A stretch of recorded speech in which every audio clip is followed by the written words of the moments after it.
Robert Sabolič, drugič vas že gostimo tule pred našim panojem naših sponzorjev, ki so najverjetneje zelo veseli ob tem, kar vam je uspelo. To, kar je danes naredila Slovenija, to ohranjanje dostojanstva, že takoj v 5 minutah ste tekmo dobesedno zaprli, to je nekaj posebnega. Ja, vemo, da smo dosegli res velik rezultat, tako da smo zelo veseli mi in upam, da tudi navijači. Danes smo odigrali samo to tekmo še na poln, smo povedali pred tekmo, vemo, da je vse odločen, ampak vedeli smo, da Ukrajinci se tudi ne bojo predali in odigrali to tekmo. Težje se je bilo motivirati, ampak še zmeraj smo profesionalci in smo odigrali tako, kot je bilo treba. Prav ta motivacija.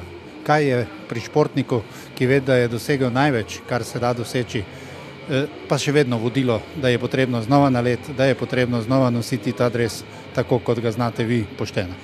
Ja, seveda, vemo, da je bilo odločen, težko se bilo motivirati, ampak kot sem povedal, smo profesionalci, to je treba, kajti lahko pridejo razne poškodbe, če nisi 100% in ne vem, jaz tudi mislim, da za grb se je za zastavo slovensko se je treba tudi na vsaki tekmi potruditi, ni važno, zakaj šteje, nekatere tekme so bolj pomembne, nekatere manj. Morda se bo slišalo kot zbadljivka, ampak ni, ker vsi ste reprezentanca. Vas je drugi napad močno razjezil, ker je bil denimo uspešnejši do danes, da ste potem v teh 10 minutah dosegli 4 gole?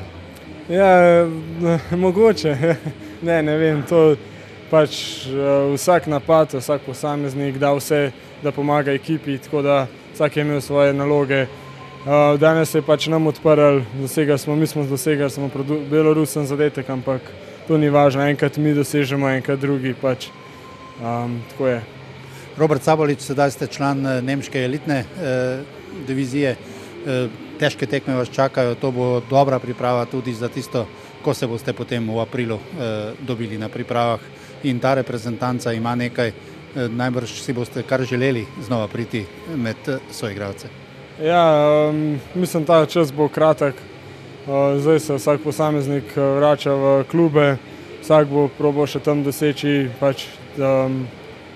te cilje, ki so jih zadali v klubu in ne vem, jaz mislim, da bo kar hitro zopet čas, ko bomo skupaj trenirali in probali doseči spet kakšen dober rezultat.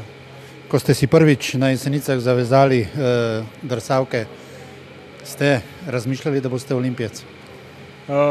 Ne, željo sem ampak vsak ve, vsak ima želje, ampak ne vem, verjetno, vsak ima to željo, vemo, da bi igral v tej najmočnejši ligi v NHL-u in pa tudi olimpijske igre, vemo, da se tam zberejo samo najboljši športniki na svetu.